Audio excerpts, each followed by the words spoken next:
Aprendí mucho. También con el consumo de droga, los médicos saben mucho más que yo. Misma cantidad de droga, mucho más daño en la mujer. Menor volumen físico, mayor proporción de tejido adiposo, menor caudal de sangre en el torrente sanguíneo. Un tipo y una mujer toman una pequeña cantidad, se hacen la alcoholemia, el tipo zafa y a la mujer le da positiva. Porque son distintos los organismos. Las mujeres, la verdad que he aprendido en estos últimos años muchísimo. Hablemos sobre el mobbing, sobre la violencia específica dentro del ámbito del trabajo, sobre la violencia de género. Le puse de género porque los hombres también sabemos ser objeto de violencia. La violencia adquiere formas muy, pero muy sutiles. Y a veces la lengua es brava. Y es filosa. El 90% de las discusiones entre los seres humanos es por una pavada. Sí. Pero el gran problema que tenemos en la discusión y donde viene la violencia es cuando nos salimos de la causa que inició la discusión. Porque tenemos una gran virtud, pero ahí enseguida los adultos lo recuerdo. Si uno... Porque me dice, ¿y vos por qué? Ah, pero vos te acordás que hace 2 años y 3 meses me dijiste que me iba a llevar al casamiento en Matilde y no me llevaste. Si uno se centra en el tema de la discusión, es muy difícil que pueda discutir. Porque además, violencia, cuando uno levanta la voz en una discusión, la discusión cambió el eje. Empezamos a discutir, ¿por qué me gritaste? Y nos olvidamos del tema por el que estamos discutiendo. Por eso, manejar las relaciones sin violencia dentro de los lugares de trabajo es importantísimo. Sobre todo en las empresas de familia. Y hablamos también de relaciones familiares y crianza de hijos en un modelo vincular preventivo. Esto yo lo engancho con lo que hacemos en el jardín de infantes. Bueno, esta es la consejería. Una vez por semana los afiliados pueden ir para ser fundamentalmente escuchados, orientados. Es cierto lo del silencio, lo de no hablar. En la adicción el silencio es siempre cómplice. Esa es la gran virtud de los teléfonos de llamada. Uno llama, con que el otro lo escuche, nada más. Ya por ahí uno... Es lo mismo que las discusiones. Cuando una mujer viene al hombre y le cuenta, la mujer ¿qué necesita? ¿Necesita respuesta? No. Si la respuesta del hombre siempre es inadecuada. Claro, la mujer lo único que necesita es que uno se siente, lo escuche, lo mire. Yo hice un curso una vez donde nos decía la profesora, usted mírelo y dígale, no sé si podré ayudarte, pero te entiendo. Eso es fantástico. No sé si podré ayudar. Con los pacientes de adicción a veces, no sé si, pero entiendo. Servicio de escucha, orientación, contención y derivación frente a los afiliados, porque hay un tema, decíamos que la familia acusa el impacto, es el problema de la codependencia. Es la codependencia que es la frutilla del postre de la adicción, para simplificarlo, el adicto consume sustancia y el coadicto consume adicto. No hay adicto sin su salvador, el que anda atrás, lo busca, lo lleva, lo trae. Así que esas personas también necesitan escucha, contención. Eso es lo que estamos haciendo. En el jardín maternal, creo que es lo más importante que podemos hacer. Desde mi punto de vista, la prevención, para que tenga cierto sentido y eficacia, tiene que hacerse por lo menos 10 años antes de lo que se considera la edad promedio en el inicio del consumo. La edad promedio en el inicio del consumo ha bajado hasta los 12 años. 10 años antes son nada más y nada menos que 2 años de edad. Si me preguntan a mí cuándo hay que empezar a prevenir, mi idea es con el proyecto de padre. Ahí, cuando vamos a decidir qué vamos a hacer, vamos a elegir educación laica, católica, quién va a trabajar en esta casa. Porque porque después que los chicos están criados, la mamá quiere salir a trabajar. Y el marido le pregunta, ¿y cuánto va a ganar? Y ella, 7. ¿Y cuánto te cuesta la niñera? Porque los hombres pensamos eso. Trabajamos encuentro en forma de taller con los padres. Trabajamos crianza en promoción de la salud. Trabajamos algo del proyecto de las Naciones Unidas para el Desarrollo Humano, que es simplemente la percepción de la calidad de vida como percepción individual.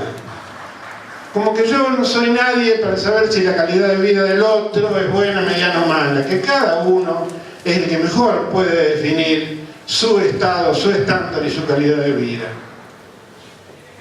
Y también hacemos asesoramiento, orientación, cuando alguno se anima a contar algo, también lo acompañamos. Con los docentes hacemos talleres, trabajamos autoestima.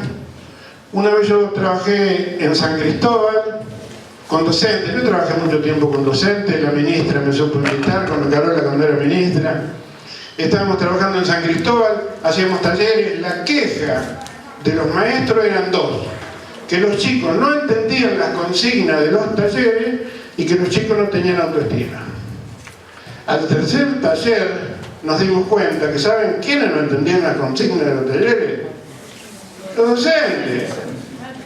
¿Y sabe quiénes tenían la autopista en el segundo o tercer subsuelo? Los docentes. Entonces, si ese es mi prisma con el cual yo miro a los demás, porque los demás son simplemente un prisma, un reflejo de mis cosas buenas y de mis cosas malas. Si yo no tengo autoestima, veo a todo el mundo sin autoestima. Entonces nosotros trabajamos autoestima con los docentes. Con cosas sencillas, no vamos a descubrir América. Trabajamos asertividad, aprender a decir que sí, aprender a decir que no, en la resolución de conflictos. Asertividad en dos aspectos: defensa de los derechos y control de la ira. ¿Cómo defender mis derechos sin enojarme? Hay un viejo dicho en política que dice: el que se enoja, pierde. En la vida también es así. Eso es la asertividad, saber decir que sí y saber decir que no. Porque muchas veces una de las cuestiones culturales que hemos ido incorporando los padres es una gran facilidad para decir sí. La pregunta que les dejo, como dijo el doctor hoy, ojalá nos vayamos con preguntas, porque ninguna pregunta en el mundo es idiota, pero hay muchas respuestas que son completamente idiotas. Por lo tanto, y hoy me perdí. Ni sé por dónde venía.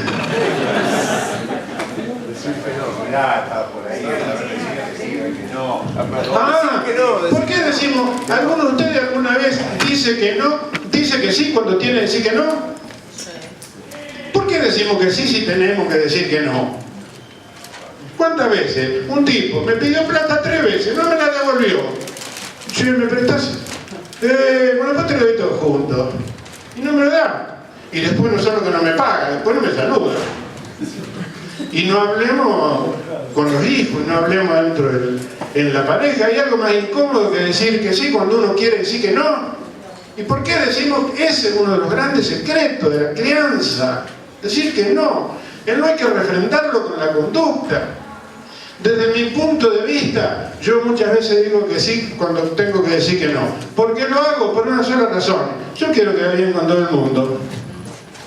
Entonces yo digo que sí para quedar bien.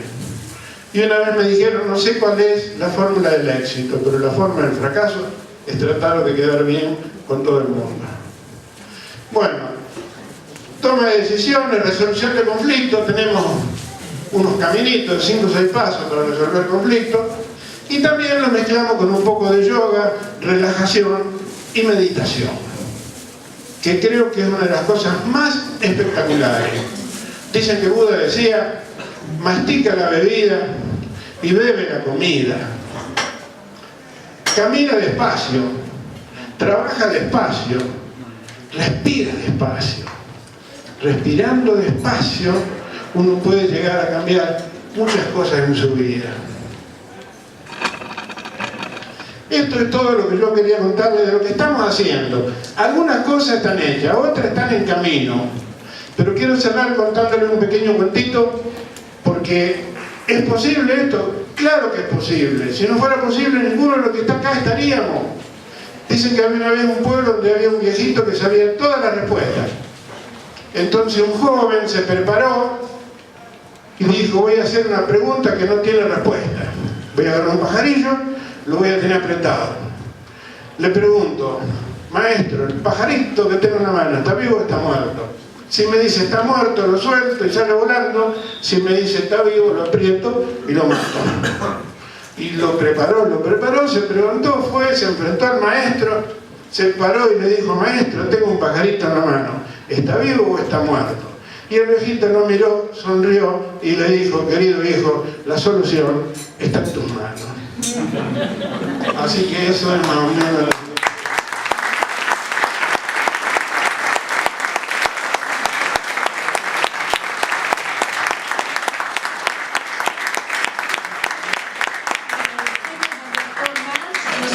conceptos, sino también lo ameno que ha sido. Y bueno, tengo aquí dos preguntas, no sé si alguien tiene alguna más, las vamos a hacer rapiditas para no demorarnos más. Las preguntas son: las tendencias en prevención hablan de consumo problemático, dejando de lado la profundidad que amerita el tratamiento de las adicciones. ¿Cuál es la diferencia? Eso es lo que nos han hecho llegar para el doctor Amherst.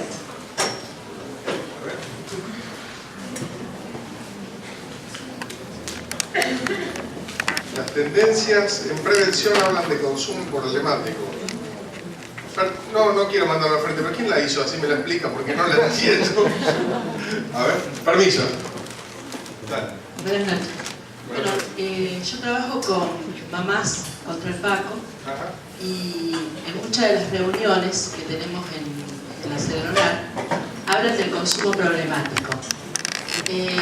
Digamos, es una tendencia modernista al tema de las adicciones. O sea, ya no se habla de adicciones, sino de consumo problemático. ¿Qué significa esto? El consumo problemático es cuando el consumo de drogas o de cualquier otra sustancia produce un problema hacia la sociedad, o sea, hacia afuera.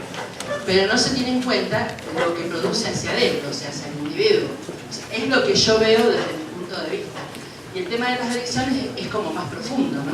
Es como que es el tratamiento de la persona, del sujeto, no de lo que produce el sujeto dentro de la sociedad. ¿Me explico? Yo me quedé con la parte inicial de lo que comenta la señora, y el grupo se llama Madres contra el Paco. Sí, somos distintas asociaciones civiles que nos reunimos en una mesa de Son distintas asociaciones civiles, está diciendo. Somos madres que de alguna manera u otra estamos sufriendo, bueno, ustedes decían, el flagelo del narcotráfico y del consumo de drogas. Yo soy una mamá que denuncié a un narco que vendía drogas en mi barrio, bueno, y en este momento vivo con punto de gendarmería y amenazada de consumo por esta gente. Y a raíz de esa situación que estoy viviendo, me he interesado también por el tema de las adicciones y de lo que produce las adicciones en el contexto donde yo vivo, que es un barrio periférico de mi ciudad, de Ciudad de Rosario. A ver, en primer lugar, no puedo escapar de lo que dije al principio de la charla, de nuevamente otorgarle un lugar, ciertamente que no le es propio, a una sustancia. Entiendo que a veces es difícil nombrarla a las cosas, pero Madres contra el Paco es Madres contra los cuchillos, como decía el doctor Marx. Es otorgarle al Paco una entidad que es una sustancia, que es una basura, que es la basura de la cocaína, pero es una sustancia, digamos, ¿no? Ahora, yendo a lo más profundo, la verdad es que la problemática que se plantea en los barrios en relación al consumo y abuso de sustancias es extremadamente compleja, ¿tá? Lo que estás diciendo vos es cómo se desarrolla un micromundo donde el vecino de enfrente es el que vende la sustancia y el consumidor es el vecinito de al lado, que fue amigo de tu hijo y que la policía que debería custodiar a tu persona en realidad no lo custodia porque quizás es cómplice de lo otro, y ahí es donde se empieza a imbrincar una trama social de extremada peligrosidad, donde uno empieza a preguntarse a ver quién nos protege. ¿Hay un Estado atrás de esta situación? Yo lo que creo es que en este punto estamos como aturdidos por una sensación donde, y hablo de sensación porque todavía no está, creo que definida, donde uno recibe agresiones por todos lados. Digamos, y digo, ¿y en quién me apoyo? ¿En quién me apoyo? ¿A quién voy? ¿A quién concurro? ¿Quién me ayuda a saldar esta situación o a intentar salir de esta situación? ¿El juez de la causa? ¿El cuerpo médico forense? ¿La policía? ¿La gendarmería? ¿La iglesia? ¿El barrio de la zona? La verdad es que es una situación extremadamente compleja. Yo no tengo respuestas para eso. Pero se me ocurre, volviendo al anterior, empezar a pensarse cómo uno se llama. Quizás habría que pensar Madres por la Vida, no Madres contra el Paco. ¿Sí? Sí, en realidad es una organización que trabaja más.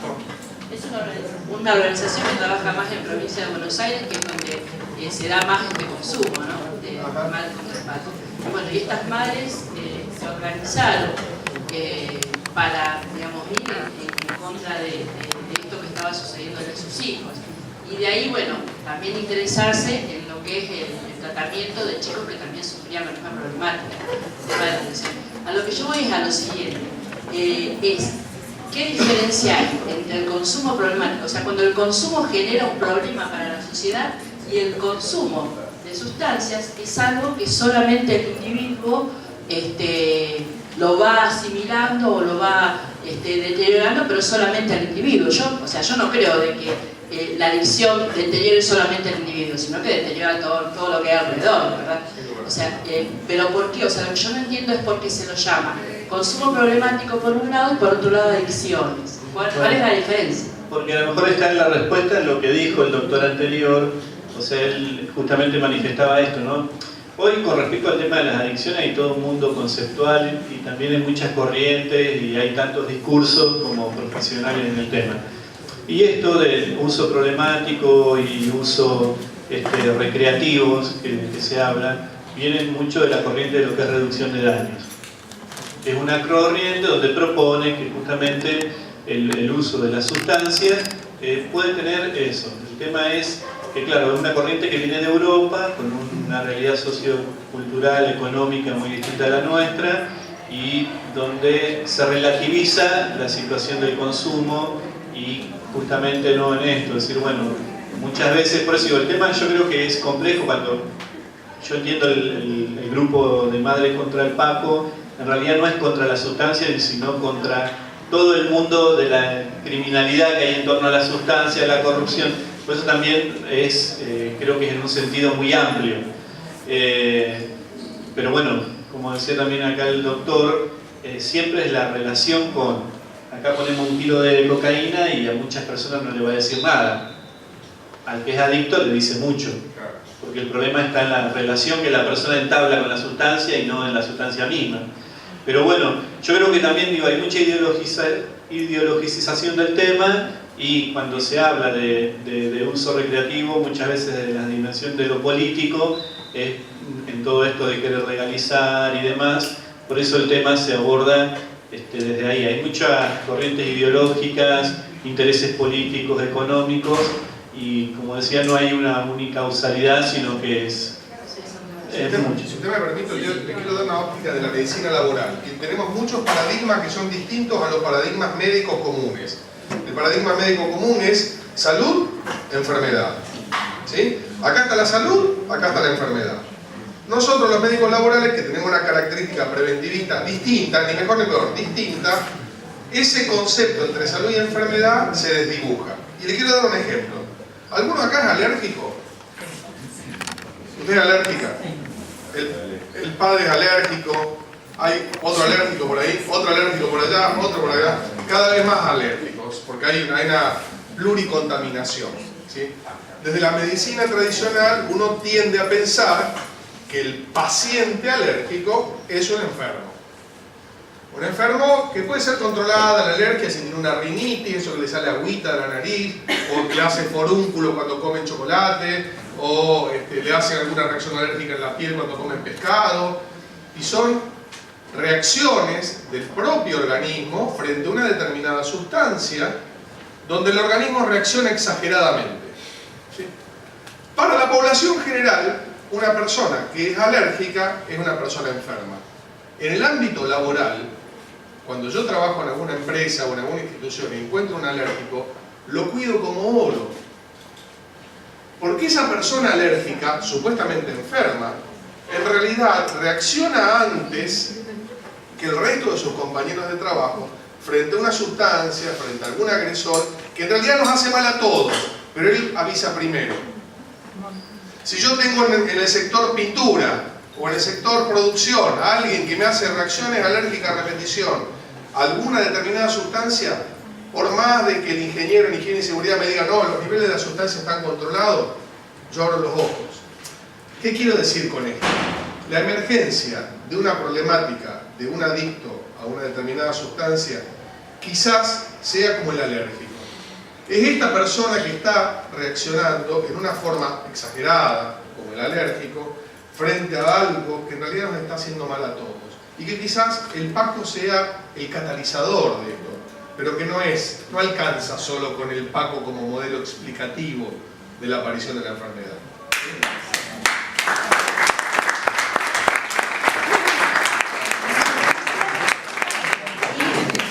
Hacemos la última pregunta que me ha llegado, que es para las doctoras de Hacienda. ¿Cuál es el nivel de aceptación por parte de los trabajadores hacia la política de alcohol y drogas? ¿Cuál es el índice de participación?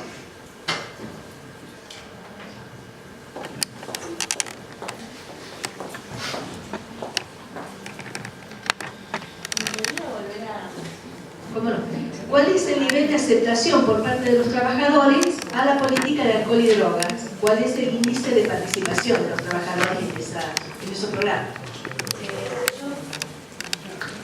Ahí.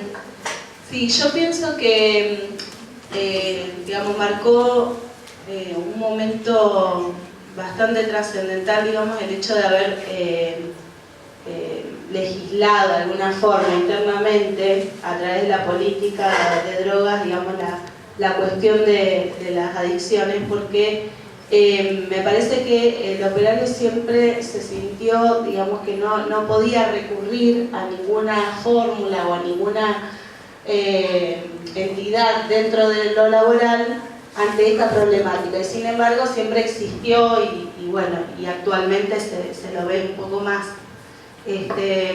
a la problemática, y a veces no de forma directa han venido a consultar por compañeros o por otras personas que sí han visto en situación problemática, obviamente con alguna sustancia, y se han sentido mucho más legalizados al poder y más aliviados en ese punto. Yo lo hablo desde el punto de vista del seguimiento que realizo y cómo fue en muchas cuestiones, digamos, cómo ha llegado la problemática y cómo la hemos seguido. Cada caso es particular y cada uno siente ante la política diferentes cuestiones también, porque estamos siempre hablando de situaciones subjetivas, ¿no es cierto? Pero me parece que el hecho de marcar una problemática tiene que ver justamente con poder alojar, y eso ha aliviado de alguna forma. Sí. Bueno, muchas gracias. No sé si hay alguna otra pregunta. Allí atrás. Bueno, y así ya concluimos. Para las chicas que están con otros profesionales de recursos humanos, para los doctores, ¿cómo ven la inclusión de personas que se han rehabilitado de las adicciones y necesitan insertarse laboralmente? Pero la verdad, ¿Cómo se da la inclusión? sí, ¿cómo ven en el ambiente laboral también? En el ambiente de recursos humanos, en la política de las distintas empresas, o en el sindicato, o los doctores, la inserción laboral de la persona que se ha rehabilitado? Sí.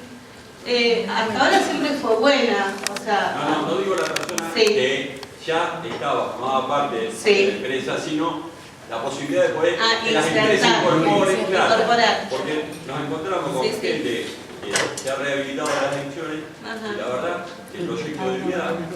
Sí, te entiendo. Como que no hay muchos proyectos después, por lo menos en empleo formal. ¿Cómo ven la política de las empresas, la posibilidad de enfocarse en incorporar a personas que se han rehabilitado? Sí.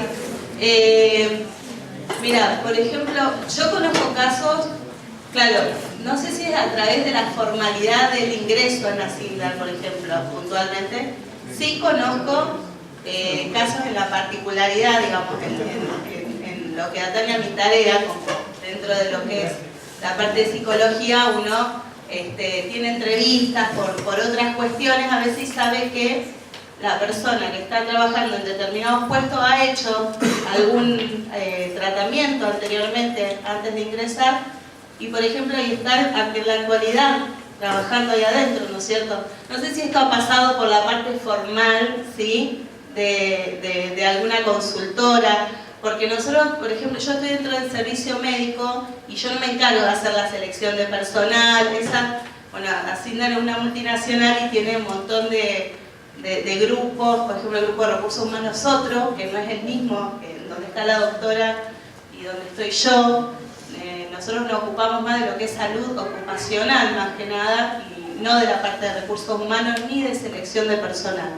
Sí, abocada a lo que es salud laboral, o sea, los problemas que pasan dentro de la planta y cómo se detecta y cómo se hace el tratamiento y el seguimiento. Eso es lo que nosotros básicamente hacemos. Pero sí me han llegado en las entrevistas, que ya te digo, a veces surgen por otras problemáticas. Me ha tocado conocer que hay personas que han estado en tratamientos anteriormente por problemas de adicciones y han hecho el ingreso a Hacienda, sí. Digamos, ¿me entendés? No sé si pasa por una cuestión de formalidad eso, no sé si ellos lo dicen o no lo dicen, pero yo me he enterado, bueno, y están ahí trabajando y están muy bien. Y están bien trabajando, bueno, con este antecedente y lo han confesado ahí. ¿Sí? No sé si responde un poco. Sí, porque yo no hago la selección. Es una problemática que está expuesta en la sociedad, obviamente. Sí. En el trabajo. Yo creo que, no sé si forma parte, así como hay un porcentaje, sí, estamos enfocados por ley, en incorporar un porcentaje de personas con discapacidad. Sí, claro. Yo creo que deberíamos enfocarnos formalmente para poder reinsertar en la vida diaria a las personas que han pasado por el mundo. Sí, estoy totalmente de acuerdo. Sí. Algo está ya planteado, ¿no? Sí. Esto nosotros lo que un poco hoy explicamos es cuando ya se detecta la problemática dentro, como vos decís, después de ese ingreso y demás. Exacto. Pero en esto puntualmente, no sé si es detectado al comienzo justamente de la selección, yo lo sé porque, bueno, en las entrevistas particulares, en área privada, y bueno, y me lo han confesado. Pero claro, en eso no sé cuál es no sé si tiene un derecho de admisión, supongo que como todas las cuestiones, ¿no es cierto? Pero sí, también sé que mucha gente no lo ha hecho, ha podido ingresar y ha hecho una vida totalmente... Claro, no está la formalización de que esto se recepcione de esta forma, como vos planteás. Estoy totalmente de acuerdo que tiene que ser así, sí. Hacemos la última intervención entonces. Exactamente. Terminamos con las palabras que nos van a dirigir desde ACTE. Buenas noches. Pedí 2 minutos para hablar, nada más. Dijo Enrique Yo, el fundador de ACTE, que acá tenemos gente que lo conoce y lo conoce bien, hay que humanizar la fábrica. Para juzgar a un obrero hay que amarlo. Esas fueron las palabras de Enrique. Y escuché algunas cuestiones de costos y la verdad que no me gustó. El costo que tenemos es la dignidad de las personas que trabajan. Chao, la máquina se compra, se cambia, no me importa. El costo es la dignidad del tipo que está adentro de la fábrica. Y si yo como empresario tuviera que tomar una política, seguramente el comité no lo tendría dentro de la fábrica. Yo lo tendría afuera. Anónimo, totalmente anónimo. Y solo, en el caso de un riesgo severo a la seguridad de las personas, aquel comité que contrata, dice, yo tendría cartera por todos lados, andate al lugar, no me digas, no me interesa saber nada de vos. Privacidad total. Porque es muy delgada esa línea, muy complicada. ¿A dónde un tipo va a ir a decirle a la gente de recursos humanos, che, tengo un problema de drogas? Y menos si no tiene una cuestión... Tiene que ir a recursos humanos. Bueno, no importa, digo, andá fuera de la fábrica, andá a un lugar que te brinde el servicio y solo que los profesionales digan, che, mirá, si este flaco está trabajando con el torno, saquémoslo de ahí y avisarle. Digo, si trabaja en contabilidad,